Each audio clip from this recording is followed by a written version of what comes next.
Okay, so now we start off with an introduction to the short run with chapter 9. So the long run model is a guide to how the economy behaves on average. So it determines potential output and long run inflation. And then potential output, Y star, is the amount of production if all inputs were utilized at their long run sustainable levels. At any given time, the economy is unlikely to exactly equal the long run average. And then when we talk about the short run model, it determines current output and current inflation. So the current level of output and inflation are endogenous here. And so current output deviates from potential output because of economic shocks. So we assume the long run is given. So Y star and long run inflation rate are exogenous. So actual output, YT, is equal to the long run trend, Y copy T, plus short run fluctuations. So the Y with the squiggly and the T. So what is the detrended or short run output? Well, this is the difference in actual and potential output, expressed as a percentage of potential output.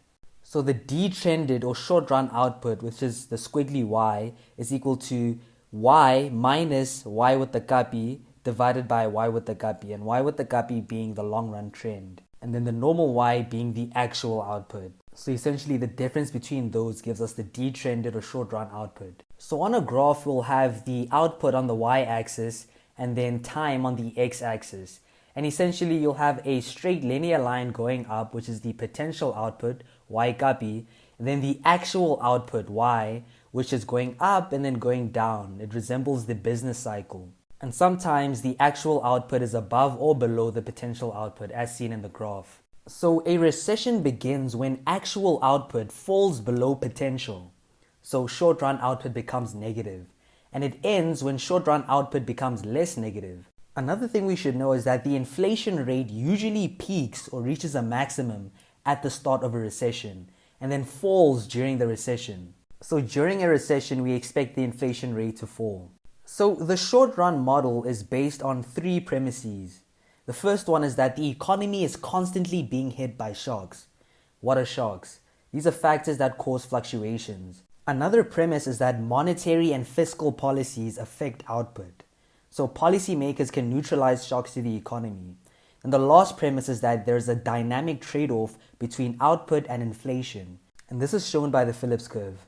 So basically, the Phillips curve shows us that an economic boom increases inflation and a recession decreases inflation.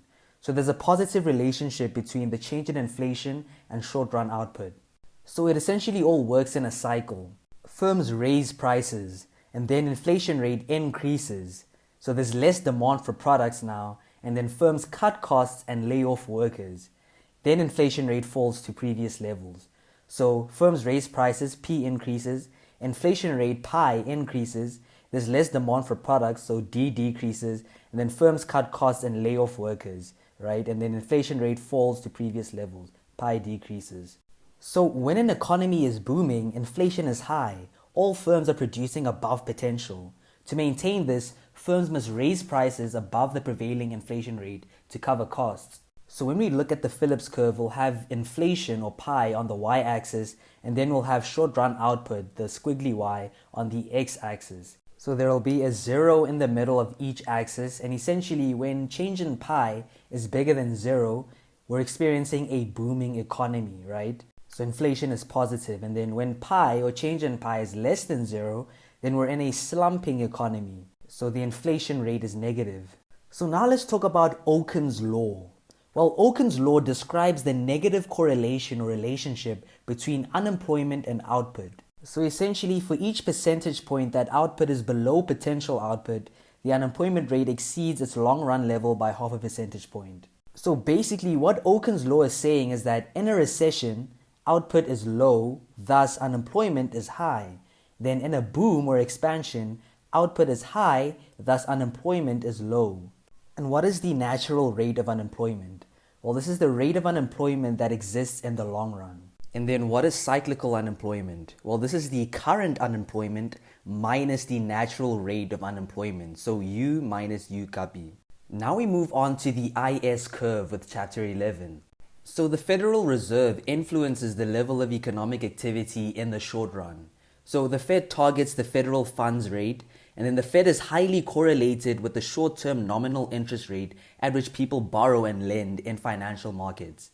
So the basic story of the IS curve, or the investment savings curve, is that if you increase the interest rate, investment will decrease and then output will also decrease.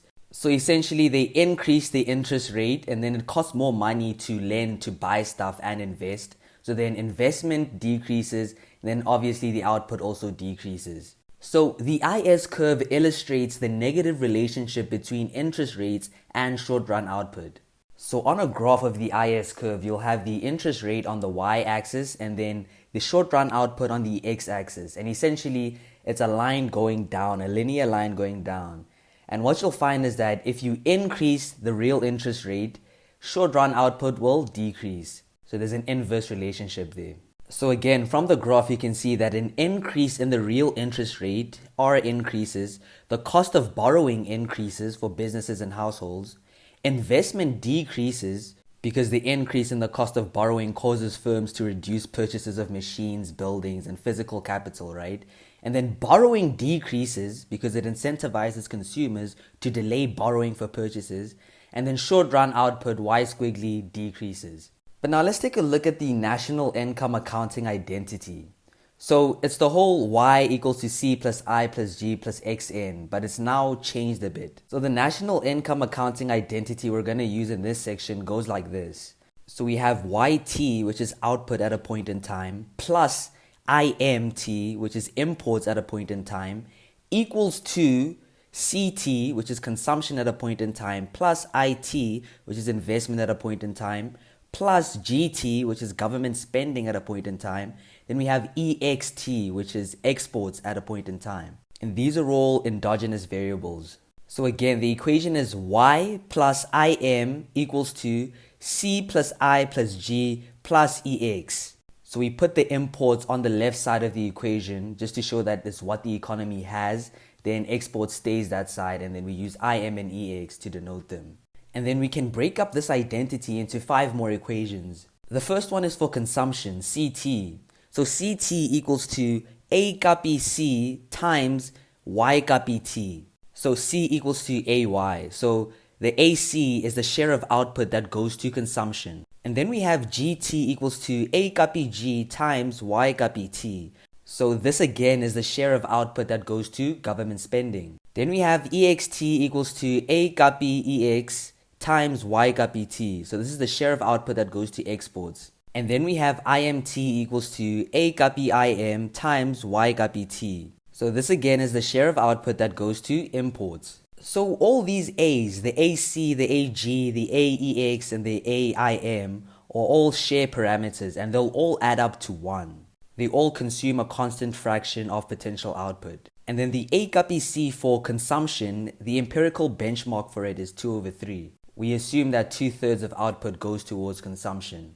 But then what about the equation for investment? So investment isn't determined by exogenous variables like the other variables in the accounting identity. So it has its own weird equation. So it goes like this. IT, so investment at a point in time, divided by the Y copy T, so potential output at a point in time, equals to A copy I, which is the share of output or potential output that goes to investment, minus B copy, which is the parameter that's weighting the difference between the real interest rate and the marginal product of capital, multiplied by bracket RT, which is the real interest rate at a point in time, minus small r copy, bracket, and that is the marginal product of capital.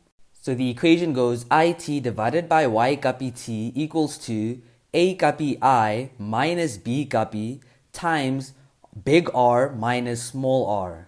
And again, A copy I is the share of potential output that goes to investment. B copy is the parameter that's weighting the difference between the real interest rate and the marginal product of capital. Then the small r with the copy is the marginal product of capital. So we can take the original accounting identity, YT plus IMT equals to CT plus IT plus GT plus EXT, and we can write it out as YT plus A copy IM times big Y copy T is equal to A copy C times Y copy T plus IT plus A bar G times Y bar T plus A bar EX times Y bar T. And this comes from those 5 previous equations that we looked at. So as we've learned from the previous chapters, the marginal product of capital is equal to the real interest rate. So in the long run, MPK is equal to R, and R is exogenous and time invariant, so we don't have to put a T subscript on it. But then in the short run, we allow the marginal product of capital to differ from the real interest rate. So we allow MPK to differ from R because it takes time to install capital to equate the two. So a high B bar or B guppy value means small differences between big R and MPK lead to big changes in investment. So a high B guppy value means that small differences between the real interest rate and the marginal product of capital, or small r, lead to big changes in investment. So it means the slope is flatter. So basically, in the short run, if the marginal product of capital, which is equal to R guppy, is less than big RT, which is the real interest rate. So if the marginal product of capital, which is the same as the small r with the guppy, is less than the real interest rate, firms should save and not invest in capital since it's less than the real interest rate, right? And then investment will decline. But then if the MPK, which is the same as R with the guppy, is bigger than the real interest rate, big RT, firms should borrow and invest in capital, and then investment will increase. So after deriving the IS curve, we get the equation of the IS curve. So it goes like this: Y squiggly T is equal to A bar, which is the aggregate demand shock, minus B bar times bracket big R minus small r. So the equation for the IS curve is short run output at a point in time, so squiggly YT, is equal to A bar, and keep in mind that this A bar doesn't have a subscript. So the A bar without a subscript is the aggregate demand shock, minus B bar, which is the parameter weighting the difference between the real interest rate and the MPK, times bracket the real interest rate at a point in time, minus R bar, which is the MPK. So after deriving the IS curve, we find that the gap between the real interest rate and the marginal product of capital is what determines output fluctuations. And you should know that when actual output, YT, is equal to Y bar T, potential output, then the A bar, which is the aggregate demand shock, will equal to 0. And RT, the real interest rate at a point in time, will be equal to R bar, so the MPK. So that means it's in equilibrium. But what happens if there's a change in the interest rate on the IS curve? Will it move the economy along the IS curve, or will it shift the IS curve? Well, a change in the interest rate moves the economy along the IS curve. So if the real interest rate increases, the cost of borrowing or borrowing costs will also increase, and then the demand for investment will decrease. So actual output, YT, will also decrease, such that the actual output will be less than the potential output, Y bar T. And this will result in the economy moving up along the IS curve. So on a graph, you can see that the real interest rate, big R, is on the Y-axis, and then short-run output, Y squiggly, is on the X-axis. And essentially, when the real interest rate increases, so R bar increases to big R, it'll move up along the IS curve line, resulting in the short-run output decreasing to a new level. So from 0 or Y0 to the Y new. So essentially, if the real interest rate increases, then the short-run output decreases. But let's talk about this B bar, this B parameter that's weighting the difference between the real interest rate and the MPK. Well, if the sensitivity to the interest rate, B bar, were higher, then the IS curve would be flatter, right? Meaning that a change in the interest rate would be associated with a larger change in the output. So as B bar increases, the slope decreases and the IS curve becomes flatter. So a change in the interest rate would be associated with larger changes in output. So that B bar is essentially the sensitivity to the interest rate. But now let's explore what would happen if we had an aggregate demand shock in the IS curve. For example, an information technology improvement creates an investment boom. Well, what would happen is that business confidence would increase, the demand for capital would also increase, investment would increase at a given interest rate, RT, and then A bar I would also increase. So the portion of output that goes to investment would also increase. And remember, the A bar I is part of the A bar with no subscript. So that means that the aggregate demand shock parameter also increases. And overall, a positive aggregate demand shock will shift the IS curve to the right. So on a graph, you'll have the real interest rate, big R, on the y-axis, then you'll have the short-run output, y squiggly, on the x-axis, and essentially the real interest rate stays constant, right? So it's R bar, right?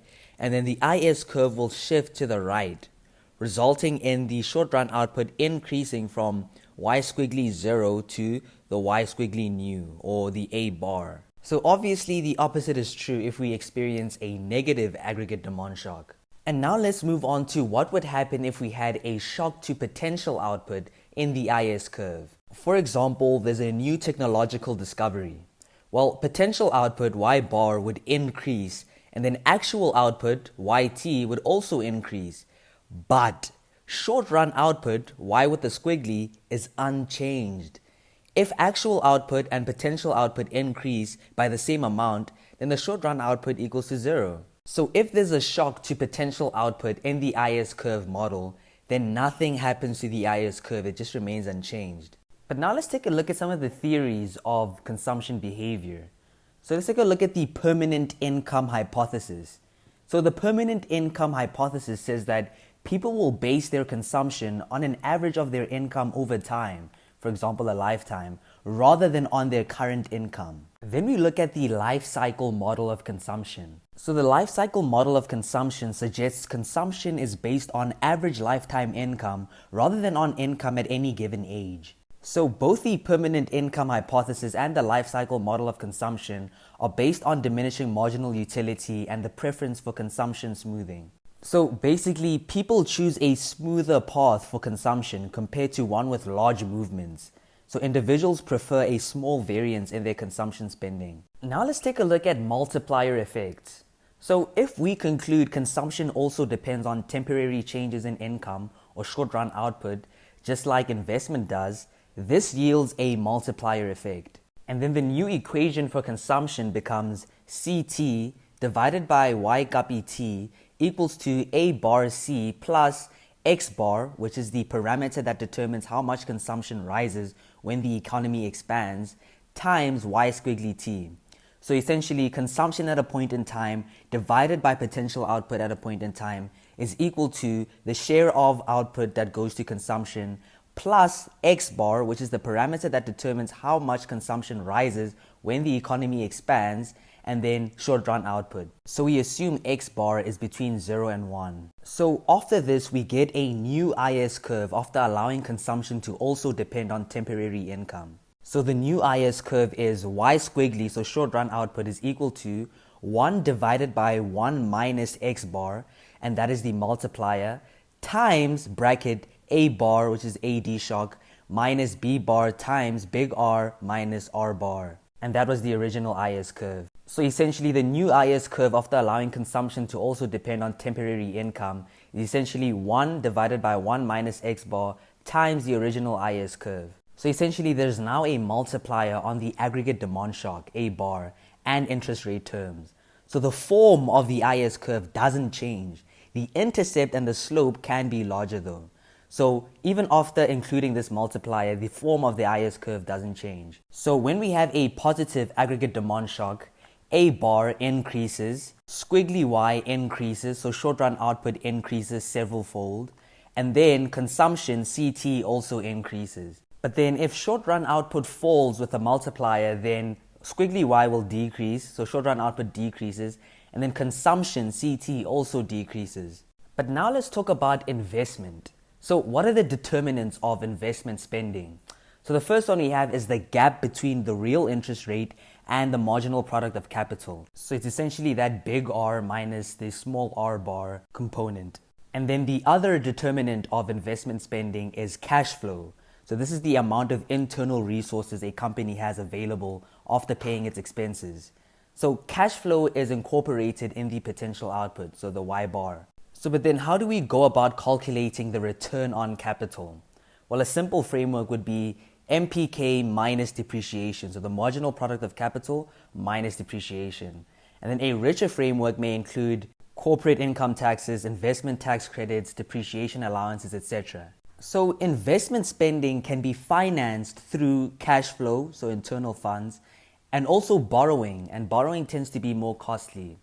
And borrowing introduces agency problems. So what are agency problems? So this is asymmetric information between individuals involved in a transaction. So we have two main types of agency problems. The first one is adverse selection.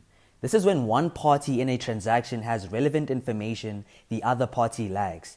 So it's when one party in a transaction has relevant information about the product, service, or situation that the other party doesn't have. And then we have moral hazard. So moral hazard is a situation in which one party is more likely to take risks or engage in risky behavior because they don't have to bear the full economic consequences of those risks. So now let's take a look at government purchases as a source of demand. So government purchases can be a source of short-run fluctuations and an instrument to reduce fluctuations. So government purchases are the same as discretionary fiscal policy. So this is purchases of new goods and services, for example, building highways, hiring policemen, education spending, etc.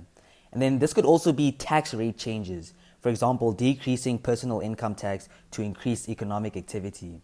So this is all discretionary fiscal policy, and we call these government purchases. So in terms of the fiscal policy, we also have automatic stabilizers on top of the discretionary fiscal policy. So automatic stabilizers are part of fiscal policy but doesn't require any additional action to implement. So these are essentially transfer spending programs. For example, unemployment insurance, Medicare, and this essentially helps people consume even with no income. So the impact of fiscal policy depends on the timing and the no free lunch principle.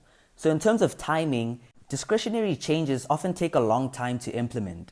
And then in terms of the no free lunch principle, the government faces a budget constraint. So if it increases spending today, it must be paid for today or at some point in the future, either through taxes or less spending. Now let's talk about Ricardian equivalence. So Ricardian equivalence suggests that changes in government spending and taxation have no impact on overall economic activity, as individuals adjust their behavior to account for the government's fiscal policies. So the timing of tax changes doesn't matter for consumer behavior. The present value of government tax collection is what determines behavior, and is very similar to the permanent income hypothesis. So now let's take a look at net exports. So net exports are the same as the trade balance. So essentially, net exports is equal to the trade balance, which is equal to xn, which is equal to x minus m, which is equal to ext, so exports at a point in time, minus imt, imports at a point in time, which is also equal to a bar ex times y bar minus a bar im times y bar. So those are the shares of output that go to exports or imports. So essentially, if exports are bigger than imports, so ex is bigger than im, there's a trade surplus, and net exports are positive, so they're bigger than zero. Then if exports are less than imports, so ex is less than im, there's a trade deficit, so net exports are negative, they're less than zero. But now let's take a look at the effect of imports and export demand on the IS curve. For example, if there's an increase in demand for South African goods from the rest of the world, the A bar EX, so the share of output that goes to exports, increases, and this causes the IS curve to shift to the right. And then short run output increases, so squiggly Y increases.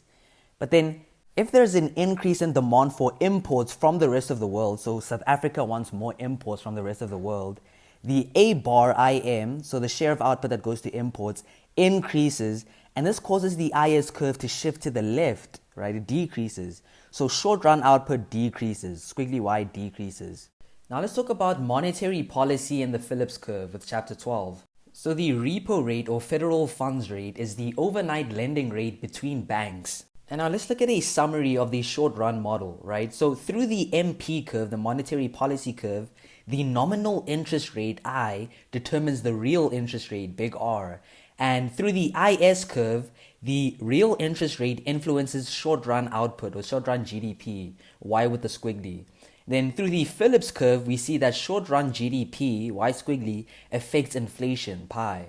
So the MP curve shows us how the nominal interest rate changes the real interest rate. The IS curve shows us that the real interest rate influences the short-run GDP or short-run output.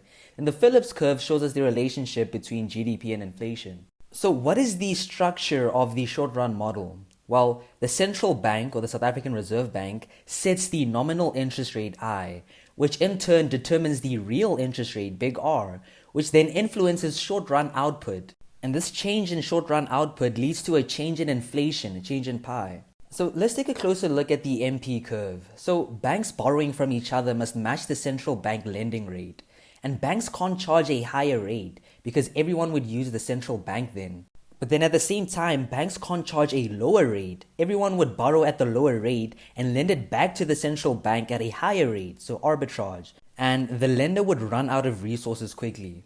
Now let's take a look at the Fisher equation. So the Fisher equation says that the nominal interest rate is equal to the real interest rate plus the inflation rate. So IT, the nominal interest rate at a point in time, is equal to RT, the real interest rate at a point in time, plus the inflation rate at a point in time, pi t. So it shows us that changes in the nominal interest rate lead to changes in the real interest rate. So policymakers can affect real output. Now we move on to the sticky inflation assumption or the sticky prices assumption. Well, it states that in the short run, inflation adjusts slowly over time. So it displays inertia or stickiness. It doesn't respond directly to monetary policy. Therefore, central banks can set the real interest rate in the short run. So the sticky inflation assumption tells us that in the short run, inflation adjusts slowly over time and that it doesn't respond directly to monetary policy. So pi t with the E is the expected rate of inflation. So pi E is the expected rate of inflation. Then big RT ex ante from before is the rate relevant for investment decisions. Then RT ex post from after is the real interest rate once inflation is known. So the MP curve illustrates the central bank's ability to set the real interest rate at a particular value. So it's a horizontal line. And then the IS curve illustrates the negative relationship between interest rates and the short-run output. So on a graph, you'll have the real interest rate on the y-axis and the output, short-run output, on the x-axis. And you'll have the IS curve going down, right? And then the MP curve as a horizontal line. And where they meet is where short-run output will be and where R bar is going to be. So the starting point of the economy is going to be where the real interest rate is equal to R bar, big R is equal to R bar, A bar is equal to 0, so aggregate demand shock is equal to 0, short-run output Y squiggly is equal to 0, and actual output is equal to potential output Y bar. So the economy is at potential when the actual output is equal to the potential output, so YT is equal to Y bar, and the real interest rate, big R, is equal to small r bar, which is the MPK or marginal product of capital. And there are no aggregate demand shocks. So A bar is equal to 0. And then short run output, Y squiggly, is equal to 0. So this is when the economy is at potential. But now what happens if we raise the interest rate with the MP curve? Well, if central banks raise the interest rate above the MPK, so R bar, inflation is sticky. So the real interest rate, big R, will increase and then investment will decrease. So basically, if the central bank raises the interest rate, what happens is that the MP curve, the vertical line, will shift upwards. And what happens is that it cuts the IS curve at a higher point, leading the real interest rate to increase from small r bar to big R with the apostrophe. And this leading to the short run output decreasing from 0 to squiggly Y with the apostrophe. So if they raise the real interest rate, the short run output will decrease. So an increase in the nominal interest rate raises the real interest rate such that the real interest rate is bigger than the marginal product of capital. Then firms and households reduce investment and short run output declines and the central bank could cause a recession. Now what happens on the IS-MP diagram if we have the end of a housing bubble? So the end of a housing bubble is where housing prices had been rising but then fall sharply. So housing prices increase and then a shock occurs. So aggregate demand shock occurs, A bar. And then suddenly housing prices drop, right? So the AD parameter is now negative. So then what happens is that the IS curve shifts to the left, like we learned from the previous chapter. Remember, the IS curve only shifts when there's a shock to demand. So in response to this sharp fall in housing prices, the central bank will decrease the nominal interest rate, and then the real interest rate will also decrease since inflation is sticky. So we're going to look at the ISMP diagram during the shock and then after the shock. So during the shock, the IS curve shifts to the left, right? When the bubble pops, the aggregate demand parameter decreases. The real interest rate is unchanged, and thus the short-run output will also decrease. So we have the IS curve going down and we have the MP curve, which is the vertical line. Then the real interest rate is unchanged, so R bar will just stay at that level. And then what happens is that the IS curve shifts to the left, and at the new intersection between the MP curve and the new IS curve, short-run output will be lower. So we can say that it decreased from maybe 0 to negative 2%. Now, to stabilize the economy after the shock, the South African Reserve Bank will decrease the real interest rate, thus increasing the short-run output. So the new IS curve is going down there, and there's the IS curve with the apostrophe. Then what happens is that the MP curve will move down from its original position at R bar down to big R with the apostrophe, right? The new real interest rate. And the MP curve cuts the IS curve at a lower level, right? And the real interest rate is lower. And because of this, the short-run output increases. And we can say it increases from negative 2% up back to 0%, where it's at potential. So the policymakers will decrease the real interest rate to increase the short-run output. Why? Because firms and households spend more on investment and consumption, etc. Now let's take a look at the Phillips curve. So first of all, the inflation rate is the percentage change in the overall price level. And the equation for it is pi t is equal to pt plus 1, so the new price, minus pt, the old price, divided by the old price. So it's the new price minus the old price divided by the old price, which gives us the inflation rate. So firms set their prices on the basis of their expectations of the economy-wide inflation rate and the state of demand for their product. So expected inflation is equal to pi e t, so expected inflation rate at a point in time, plus V bar multiplied by short-run output, so Y squiggly t. So the V bar Y squiggly t is the demand conditions. So the expected inflation is equal to EV, right? The expected inflation plus V bar times Y squiggly t. But now you should also know that the expected rate of inflation is also equal to old inflation. So pi e at a point in time is equal to pi t minus 1. So what this all tells us is that there are adaptive expectations. So this means that firms expect next year's inflation rate to be the same as this year's inflation rate or the previous year's inflation rate. Firms adjust their forecasts of inflation slowly, and this embodies the sticky inflation assumption. So the Phillips curve describes how inflation changes over time as a function of short-run output.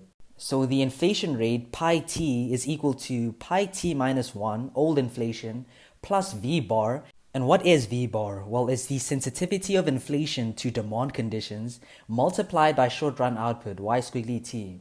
But you should know that this equation is still going to evolve as we go on. So what the equation shows us is that if output is below potential, prices rise slower than usual. And if output is above potential, prices rise more rapidly than usual. Now, instead of just calculating the rate of inflation at a point in time, we will now calculate the change in inflation at a point in time.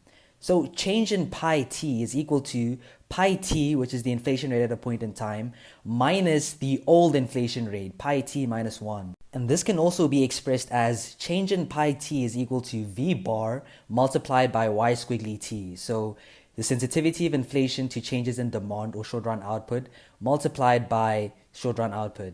So V bar represents how sensitive inflation is to demand conditions. And if V bar is low, it takes a larger recession to reduce the rate of inflation.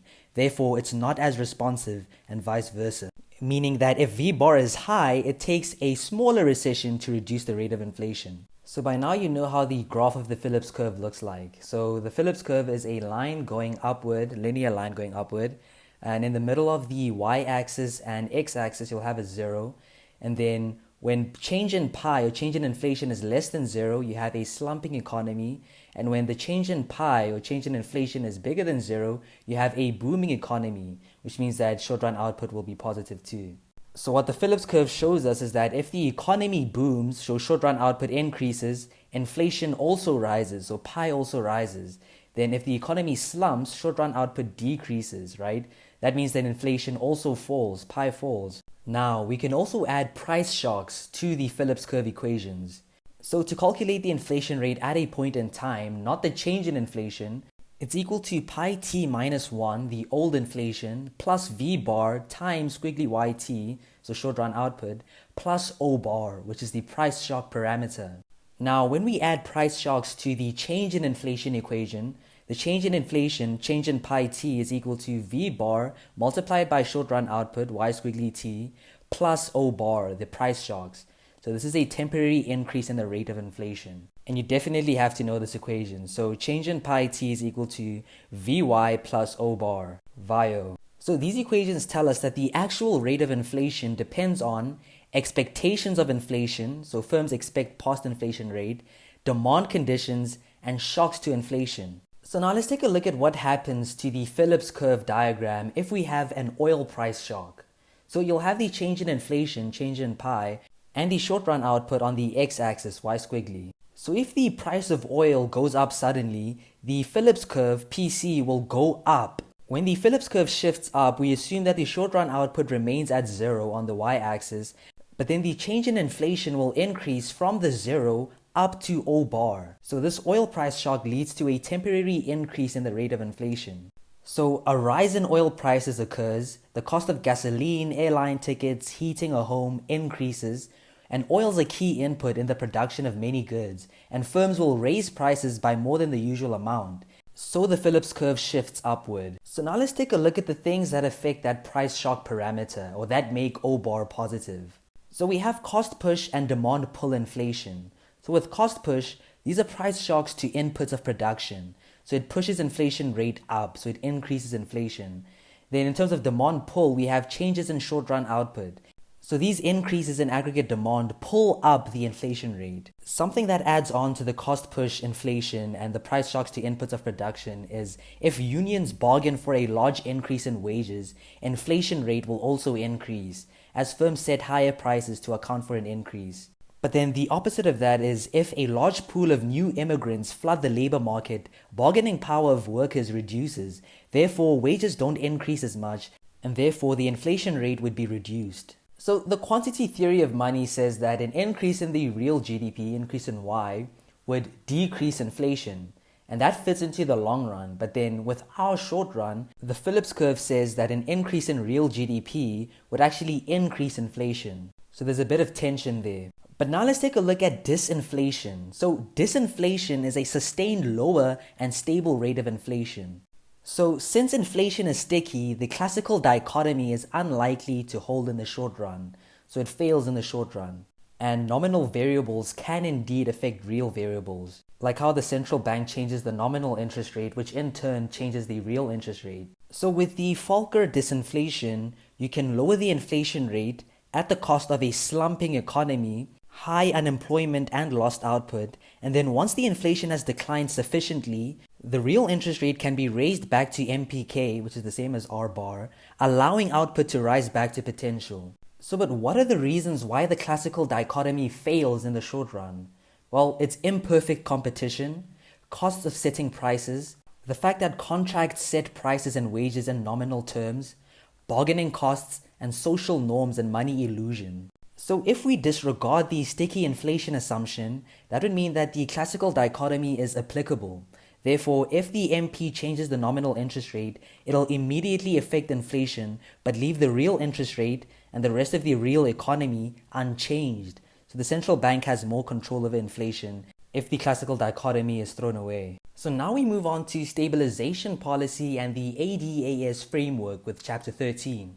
So to jog our memory, the short-run model consists of the IS curve, and the equation for it is squiggly YT, short-run output, is equal to A bar, which is the aggregate demand shock, minus B bar, the sensitivity of the interest rate, multiplied by bracket big RT, which is the real interest rate, minus small r bar, which is the MPK. And then the short-run model also consists of the MP curve, and this is the central bank choosing the real interest rate. Then it also consists of the Phillips curve, And the equation for it is change in pi, or change in the inflation rate, is equal to V bar multiplied by short run output, squiggly YT, plus O bar, which is the price shock parameter. And this is exactly like the AS curve. And then you should know that the IS curve and MP curve combine to give us the AD curve, aggregate demand curve. Now let's take a look at the simple monetary policy rule. So the equation for the MP rule is the real interest rate, RT, minus the long run interest rate, so small r bar, which is the MPK, is equal to M bar, which governs how aggressively monetary policy responds to inflation, multiplied by bracket pi t, which is the current inflation, minus pi bar, which is the inflation target. So again, it's big R minus small r bar equals to M bar multiplied by pi t minus pi bar, rem pi. So what the equation shows us is that if inflation is high, or it's above its target, then the interest rate should increase, so big RT will increase, right? And we call this tight monetary policy. But then if inflation is low or below its target, the real interest rate should decrease, and we call this loose monetary policy. But now let's take a closer look at the AD curve, the aggregate demand curve.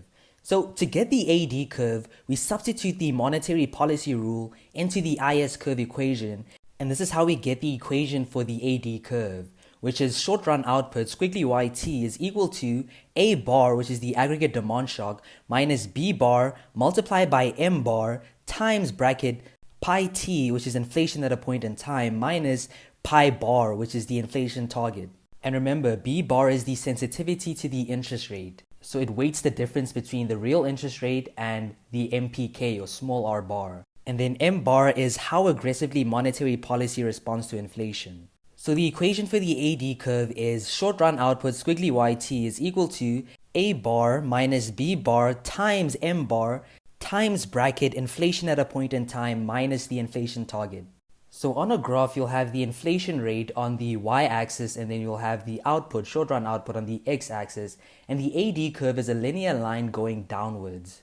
So what it shows us is that if inflation is above its target, the South African Reserve Bank raises interest rates, so big RT will increase, and then output falls below potential, so actual output will be less than potential output.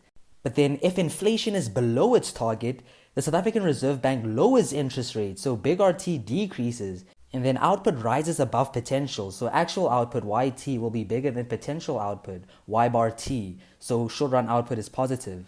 So the AD curve is built from the demand side, so the IS curve, and it describes how the central bank sets the short run output for each rate of inflation by its choice of the interest rate. So basically, a change in inflation will lead to a movement along the AD curve, but then changes in M bar, small m bar, will alter the slope of the AD curve. So what would happen to the AD curve after an inflation shock? So on a graph, we'll have the inflation on the y-axis and the output on the x-axis, and the AD curve going downwards. So an inflation shock will lead to the inflation increasing from pi bar, which is the target inflation rate, up to the new pi, or the pi with the apostrophe. And what happens is that the output will decrease from 0 to its new short run output, so squiggly y with the apostrophe. So the inflation shock leads to a decrease in short run output. Another thing we should know is that a high value of M bar means the monetary policy rule produces a large recession in order to fight a given increase in the inflation rate. So if the M bar value is high, the AD curve will become flatter. And if the inflation rate increases from the target inflation rate, pi bar, up to the new inflation rate, pi with the apostrophe, and the short run output will decrease to y squiggly with the apostrophe, and will decrease at a larger rate because of the flatter AD curve, or higher M bar value. So the AD curve being flatter means that a big change in short run output leads to smaller changes in inflation. Therefore, inflation is less responsive. So if the M bar value is high, it means inflation is not as responsive, and that it takes a bigger change in short run output that could lead to a recession to actually decrease inflation. But now let's quickly talk about the things that cause the AD curve to shift. Well, it's caused by changes in the A bar parameter, the AD shock parameter, like in the IS curve. And it's also caused by changes in the target rate of inflation, pi bar. So this is what shifts the AD curve up and down. Now let's take a look at the AS curve, the aggregate supply curve. Well, this is the price setting equation used by firms, and the Phillips curve with a new name. So the aggregate supply curve equation is pi t, inflation at a point in time, is equal to pi t minus 1, which is old inflation, plus V bar, which is the sensitivity of the inflation to demand conditions, multiplied by short run output, y squiggly t, plus O bar, which is the price shock parameter. And you should know that the O bar, or the price shock parameter, is the one that causes the aggregate supply curve to shift up and down. So again, the aggregate supply curve equation is pi t is equal to pi t minus 1 plus V bar times squiggly yt plus O bar. So on a graph of the AS curve, you'll have the inflation rate on the y-axis and the output on the x-axis. And essentially the AS curve is a linear line going upwards, and then you'll have 0 for output, and then you'll have pi t minus 1 on the y-axis. And this graph shows us that when there are no inflation shocks and when output is at potential, firms simply expect the current rate of inflation to continue. So the AS curve will shift due to the inflation rate changing over time, and then a change in the inflation shock parameter, O bar.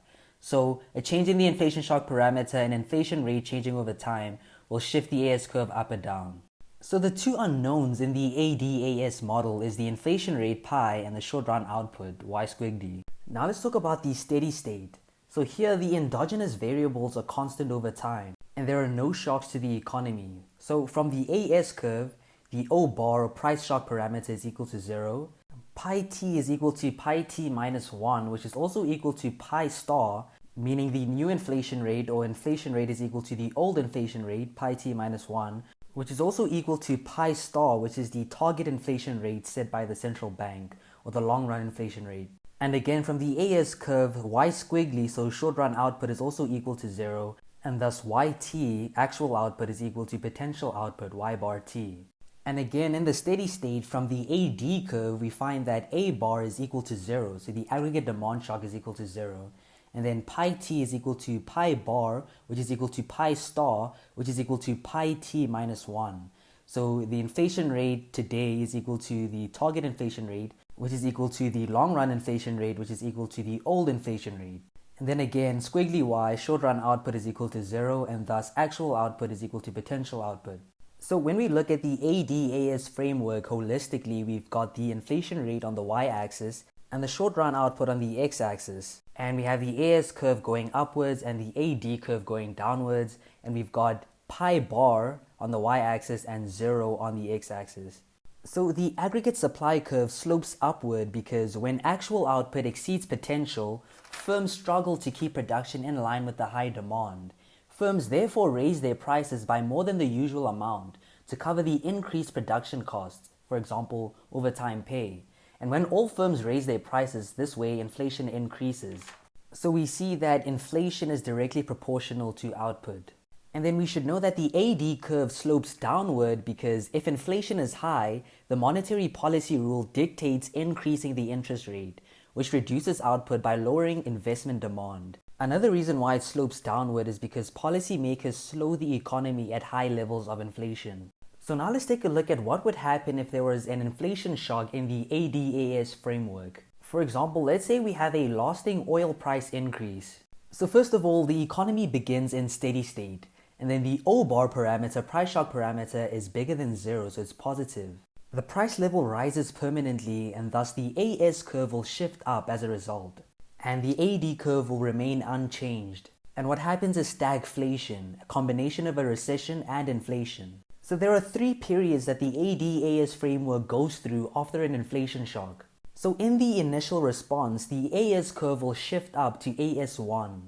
The AD curve remains unchanged, and the AS curve will cut the AD curve at a higher level, resulting in output decreasing from 0 to y squiggly 1, and pi bar, the target inflation rate, increasing to pi 1. So initially the AS curve will shift up, and then inflation will increase and output would decrease. But now in period 2, after time passes, O bar returns to normal. So the price shock parameter was positive at the start, but now it returns to normal.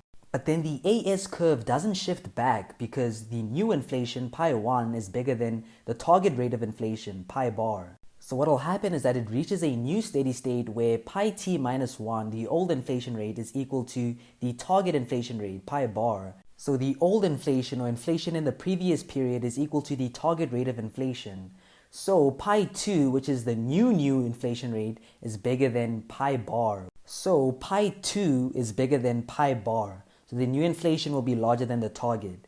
So inflation is now pi 2 is equal to pi 1 plus v bar times y squiggly 2 plus o bar. So essentially, high inflation from the oil shock raises expected inflation, and this slows the adjustment of the AS curve back to its original position or its initial position. And then inflation slowly falls because of sticky inflation, and then the model returns to its original steady state.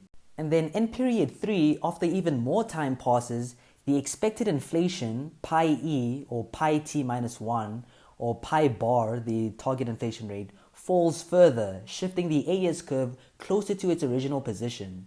Inflation in this period is still higher than the target, so pi e is still bigger than pi bar. Expected inflation is still bigger than the target rate of inflation. Now let's talk about transition dynamics in this whole ADAS framework. So the movement back to the steady state is fastest when the economy is furthest from its steady state. The movement back gets slower as the economy approaches its steady state.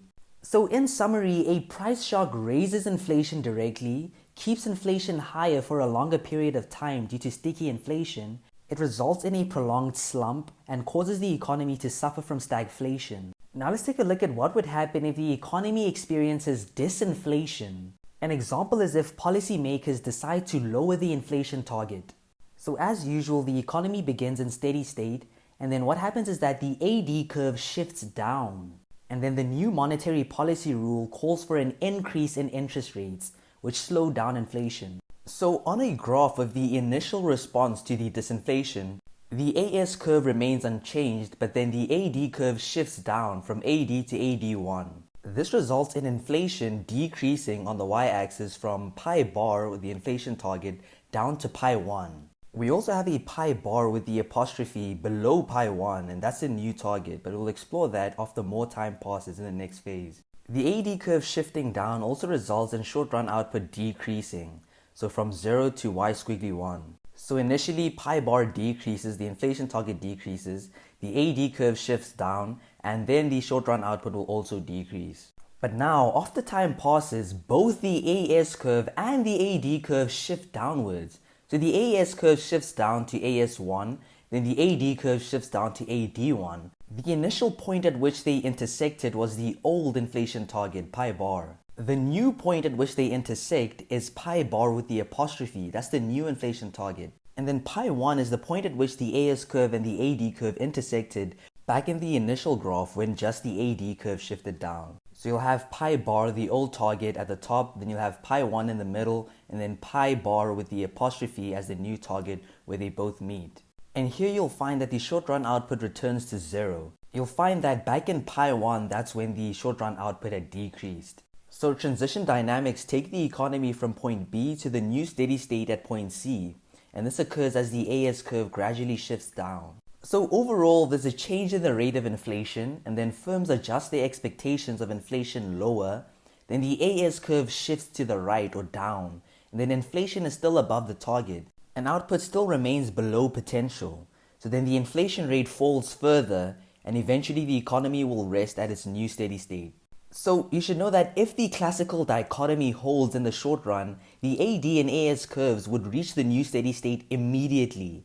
And if there's sticky inflation, a recession is needed to adjust expectations down. Now let's take a look at what would happen in the ADAS framework if we had a positive AD shock. So a temporary increase in aggregate demand parameter, A bar. So this could be consumption, investment, government spending, net exports increasing. And remember, if imports increase, it's actually a negative AD shock. So again, as usual, the economy begins in the steady state, and the AD curve will shift out or shift up, right? And then prices increase. So on a graph, the AS curve remains unchanged, and then the AD curve increases from AD to AD1, and this causes inflation to increase from pi bar to pi 1 on the y-axis, and causes output to increase from 0 to y squiggly 1. So the AD curve shifts up following a positive AD shock, so A bar increasing. The increase in demand leads to higher output and higher inflation. So now let's take a look at what happens as time goes on. So there's an increase in A bar and inflation increases. Firms then expect higher future inflation, and this leads to increased demand for goods. Firms then increase prices, and then the AS curve shifts upward. So from a graph, you can see that the AS curve increases from AS to AS1. Previously, we've seen that the AD curve also increases from AD to AD1. So essentially, both the AS and AD curve increase. The initial point at which they intersected was pi bar, then this increased to pi 8. Pi 8 is an arbitrary inflation figure that shows that a lot of time has passed. And then we have pi 1 in the middle. And this is the inflation we had back in the previous graph when just the AD curve increased initially. And at pi 8, short-run output will equal to 0. So the AD shock implies that economic booms are matched by economic recessions. The economy benefits from a boom, but inflation rises. And the way to reduce inflation is by a recession. And this is where we see the cost of inflation, because the economy would have been better off at the original steady state. So monetary policy can adjust the real interest rate to keep short-run output as 0, and this insulates the economy from AD shocks. But the problem is that the simple monetary policy rule responds only to inflation and not output changes. But because the simple policy rule responds to changes in inflation, it implicitly responds to changes in output that cause inflation to change. And this is why the simple model still yields reasonable or realistic results. But how can central banks manage inflation expectations? Well, they can announce an explicit monetary policy rule or inflation target, and this helps anchor inflation expectations and makes it easier to stimulate output. And then they can also use constrained discretion, so maintaining flexibility to respond to shocks. Then they can also commit to a particular inflation rate in the long run. If central banks can control expectations of inflation, it can be kept low without recessions. People don't build expectations into their prices. So, but what is the Taylor rule? Well, it's essentially a combination of the Fisher equation and the simple monetary policy rule. So as you know, the Fisher equation is the nominal interest rate is equal to the real interest rate plus the inflation rate at a point in time. And then the simple monetary policy rule is the real interest rate minus R bar, which is the marginal product of capital, is equal to M bar multiplied by pi t, current inflation, minus pi bar, the target rate of inflation. So if we had to write down the Taylor rule in terms of the nominal interest rate, it would be IT is equal to R bar plus pi t plus M bar multiplied by pi t minus pi bar. So this is the expanded monetary policy rule, or the mix of the Fisher and simple monetary policy rule.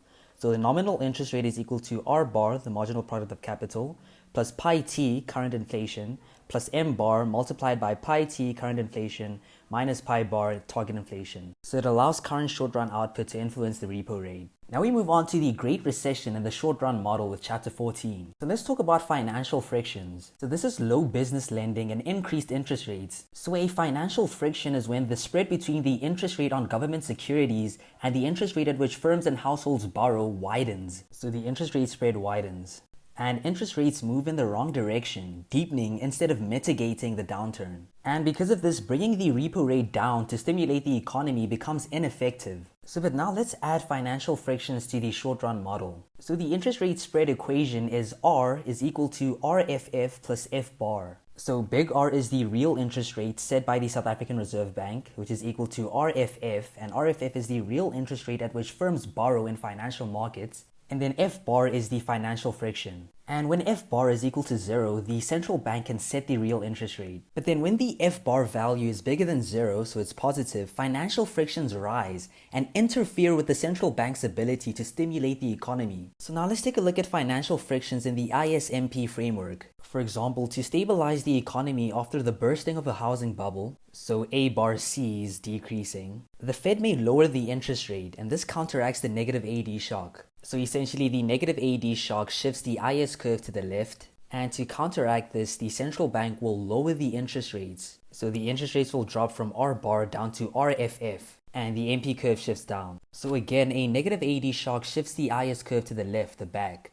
Without policy action, the economy enters a recession. But in response to this, the South African Reserve Bank lowers the interest rate, and then the economy returns to potential. But even though the central bank tries to lower interest rates, the interest rates actually increase to RFF plus F bar. So initially, after the IS curve shifts to the left, the MP curve should have moved downward to RFF. But because of the presence of financial friction, it actually shifts upward to RFF plus F bar. And the MP curve is even higher than it was at the beginning. So the financial crisis is severe enough to increase F bar. The economy enters a deeper recession with the increased real interest rate. The South African Reserve Bank will then try to cut interest rates even further so that the real interest rate falls.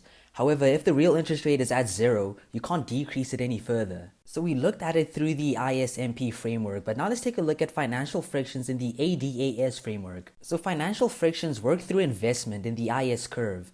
They operate like a negative AD shock, which shifts the AD curve inward or to the down or left. So the factors that shift the AD curve down or left is the decline in housing prices or the rise in financial frictions. And obviously the negative AD shock results in a recession and inflation falls below its target. And this could lead to the possibility of deflation like the Great Depression. So what is deflation? Well, it's a negative rate of inflation. So the aggregate price level declines over time. So it makes a recession worse. And deflation should not be confused with disinflation, which is the decrease in the rate at which inflation rises. So following the previous example, the financial crisis in the ADAS framework is where the AD curve will shift to the left or down. Over time, this will also cause the AS curve to also shift down. And then this results in inflation decreasing from pi bar to pi with the apostrophe. So a burst in the housing bubble, so housing prices decrease, reduces household wealth. And then there's a rise in financial frictions at which firms and households borrow.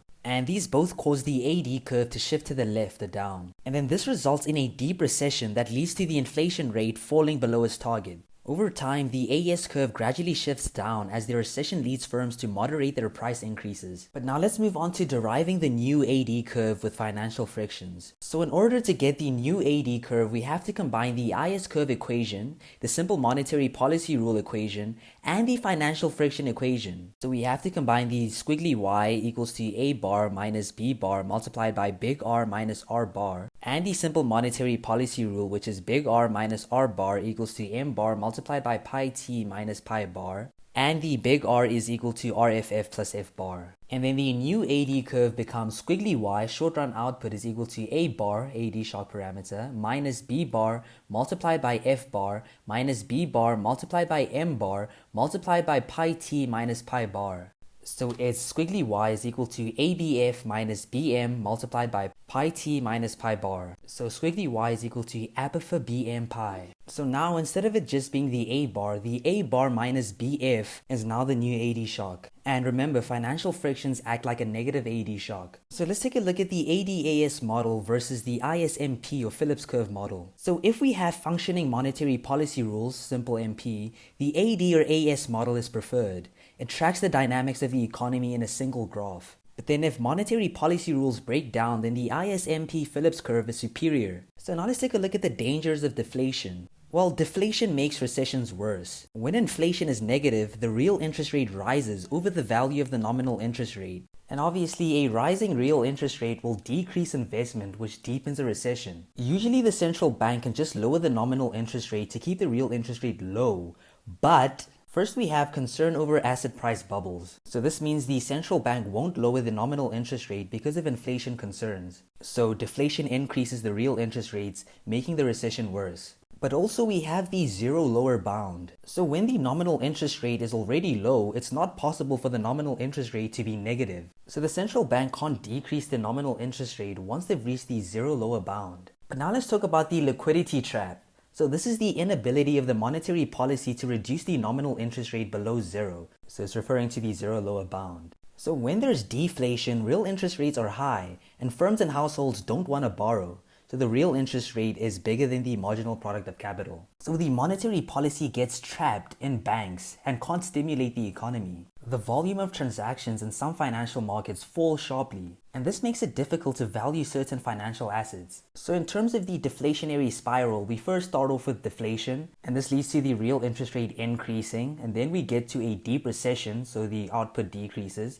Then there's even worse deflation, and then a further increase in the real interest rate, and this further worsens the recession. So how can this be remedied? Well, first we can lower interest rates, assuming we haven't reached the zero lower bound. We can use fiscal stimulus, and then we can also use unconventional monetary policy, for example, printing money and buying financial securities to lower the interest rates in other markets. So getting long-term bonds, etc., and creating debt. But let's talk a bit about the Troubled Asset Relief Program, or TARP for short. So essentially, they established a fund for the Treasury to purchase toxic assets. And essentially, the banks possess bad assets, which limits lending. And these funds that the Treasury had were used as capital injections into financial institutions. So the funds could be used to purchase equity in banks and other financial institutions and bailouts, etc. And essentially, there'd be a complete reorganization of the financial institutions. So you'd reorganize the debt into new equity claims for former debt holders. So another thing that could be helpful in a financial crisis is fiscal stimulus. So this could be tax cuts and new government spending. So this would boost employment and gets the economy growing from the consumption side. But now let's talk about financial reform.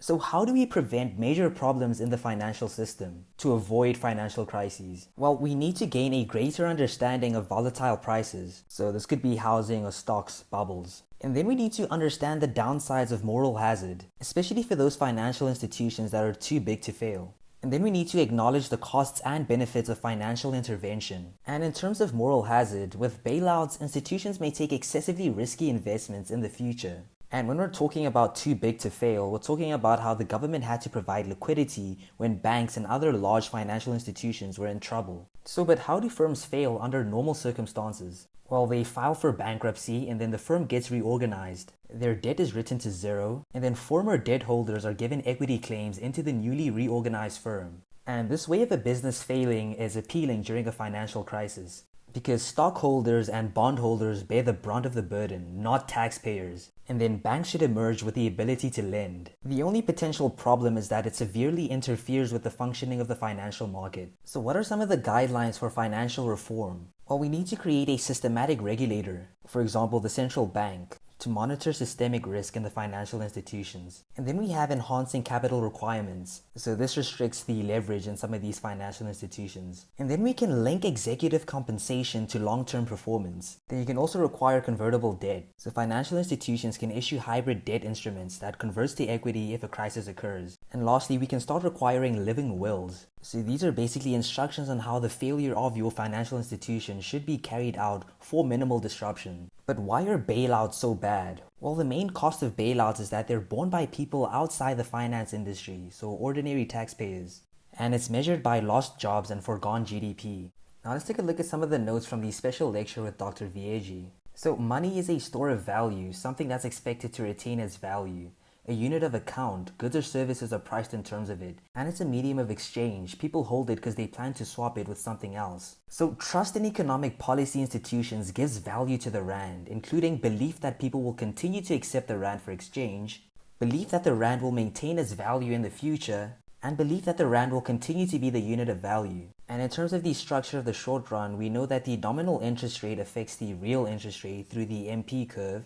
We know that the real interest rate affects the short-run output through the IS curve, and we see that the short-run output affects the change in inflation or inflation rate through the Phillips curve. So we should know that expectations about policy matters more than effective control of interest rates, inflation, and income. So it's all about shaping market expectations. The future matters more than the present, and the future is uncertain. Risk matters in economic decisions. So trust, credibility, communication, and transparency make policy predictable, understandable, and credible. Overall, it improves monetary policy.